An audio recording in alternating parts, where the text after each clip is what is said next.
Père et du Fils et du Saint-Esprit. Amen.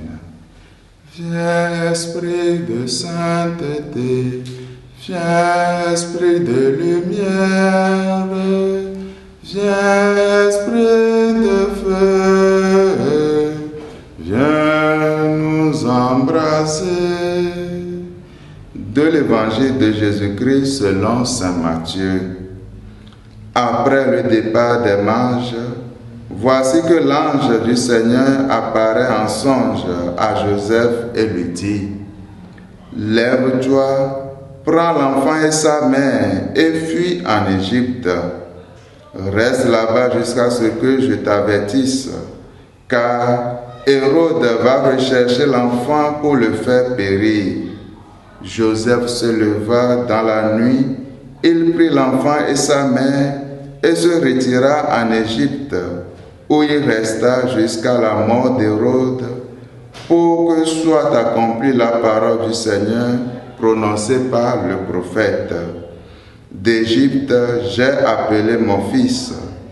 Alors Hérode, voyant que les mages s'étaient moqués de lui, entrant dans une violente fureur, il envoya tuer tous les enfants jusqu'à l'âge de 2 ans à Bethléem et dans toute la région, d'après la date qu'il s'était fait préciser par les mages.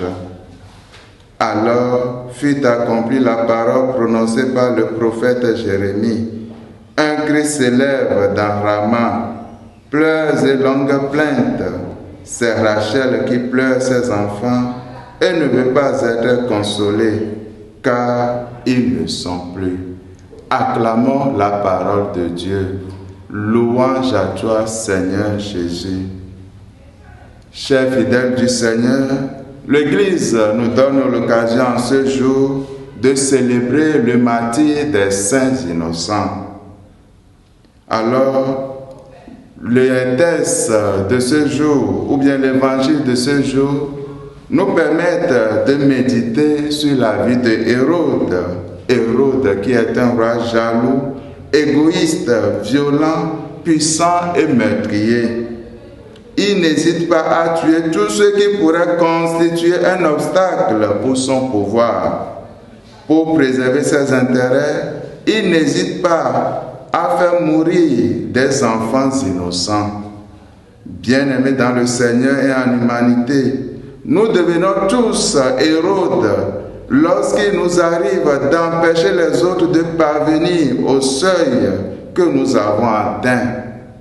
Lorsque nous voulons détenir seul le monopole du savoir et des richesses que le Seigneur nous destine à tous. Nous sommes tous Hérode lorsque nous tentons d'étouffer la voix de notre conscience pour continuer de vivre comme si Dieu n'existait pas. Oui, nous sommes tous Hérode lorsque nous mettons en prison ceux qui se mettent debout ou bien ceux qui mettent en cause notre gouvernance. Nous devenons Hérode quand nous éliminons des vies humaines pour asseoir notre pouvoir ou notre autorité. Chaque fois que nous participions à des avortements ou à la légalisation de l'avortement, nous devenons Hérode.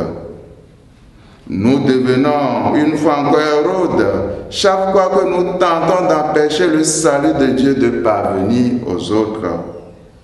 Le Christ vient apporter le salut à son peuple et il vient renverser toute dictature pour instaurer un règne de paix, de justice, de fraternité, d'amour. Frères et sœurs, protégeons les enfants, protégeons les plus faibles, protégeons ceux qui ont besoin de notre aide. Faisons en sorte que le pouvoir devienne un service et que l'autorité devienne une disponibilité à la mise à disposition de l'autre. Demandons au Seigneur de venir guérir notre monde, qu'il vienne nous aider à construire un monde plus meilleur. Amen.